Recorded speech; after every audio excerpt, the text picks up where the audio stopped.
So I started the show talking about animal spirits. I mean, you can really feel it. And it's not just today, right? Trump's victory has shifted the tide in so many ways and on so many levels. I mean, we've seen it big time in these surveys on small businesses, from farmers, the housing market. But think about this. Look at the attendees at the inauguration. I mean, this is really eye-popping. You wouldn't have thought this a year ago, certainly 3 years ago, the titans of Silicon Valley will be there. Bottom line is Trump is as popular as he has ever been. His approval up across the board. It's up with Republicans, probably naturally, right? But independents by 50%, even Democrats by 8%. Non-whites, get this, by 26%. Those under the age of 30 by 18%.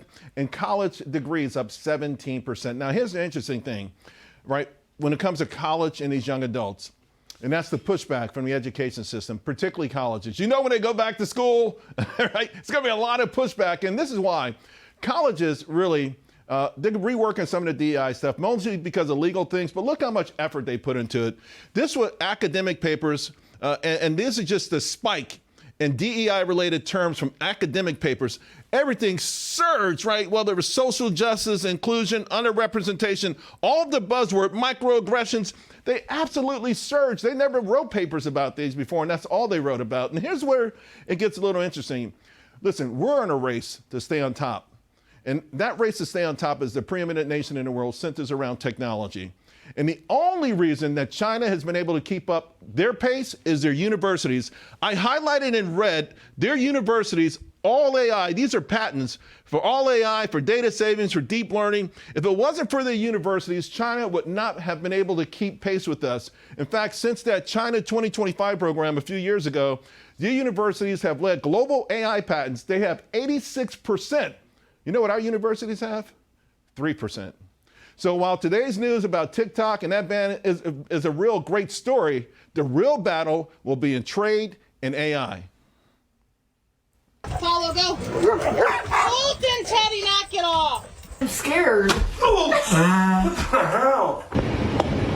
I know you're mad. You gotta keep your eyes on the ball.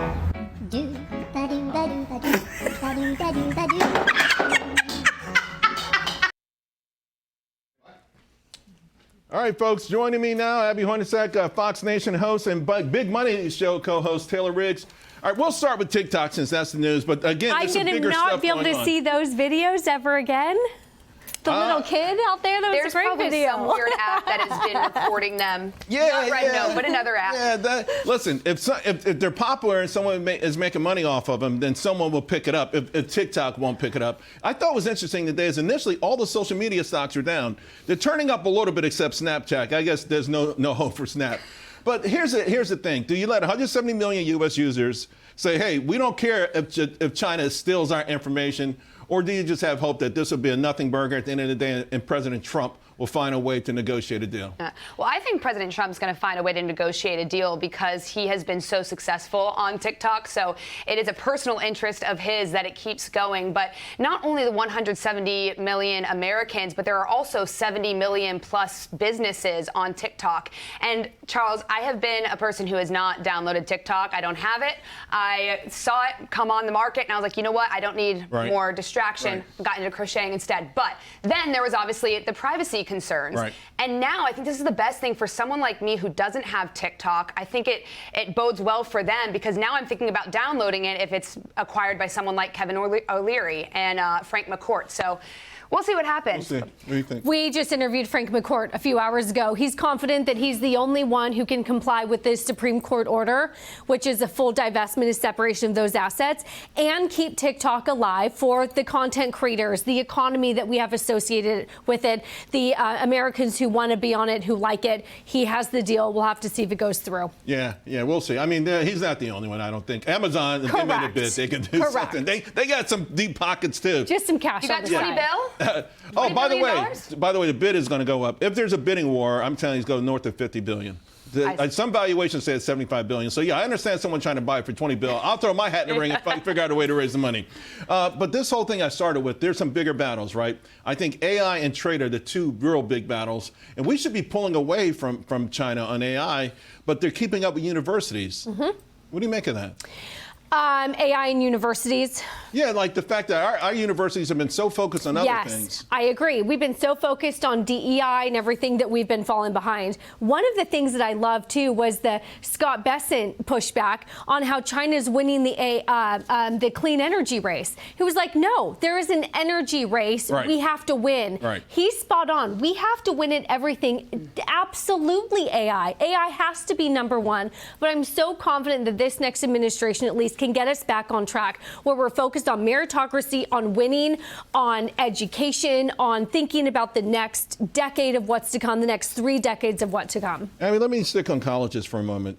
So there's a headline that says historic rise of college-educated women in labor force changes the workplace. That was 2019. More recently, it says long to start pupils, girls are losing ground to boys. I mean, what the heck is happening now here? Well, you have to understand, I think that study that was done in 2019 was kind of a culmination of the last 40 years, women now entering the workforce that have been through college, who now have more financial autonomy and have been able to focus more on their education. Now we're at ground zero with these girls who are losing ground. A lot of people are pointing to the pandemic, right. The fact that boys are more likely to act up during school and teachers had to focus on them. You had some girls staying home and helping with household duties. So, you know, that in addition to, I saw one teacher saying that the girls have comparative advantages in school as well. So when you take school away from them, they don't do as well. So I got less than a minute to go. I have to get to the bottom of this. Ride January is working big time. It is. So Gen Z, their alcohol though is fading, and I think it's beyond January. We heard from Brown-Forman, Jack Daniel's sales collapsed. What the heck is going on? I mean, is this a serious change? Mental health. I think this is a generation that grew up during COVID that is so obsessed now with mental health. They know that how bad the red dye 3 is. They know how bad TikTok is for us. We hope eventually we get there. They understand how drinking and drugging is bad for us. They're pulling back.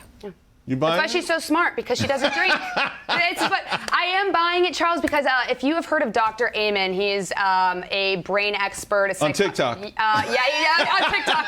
See ya.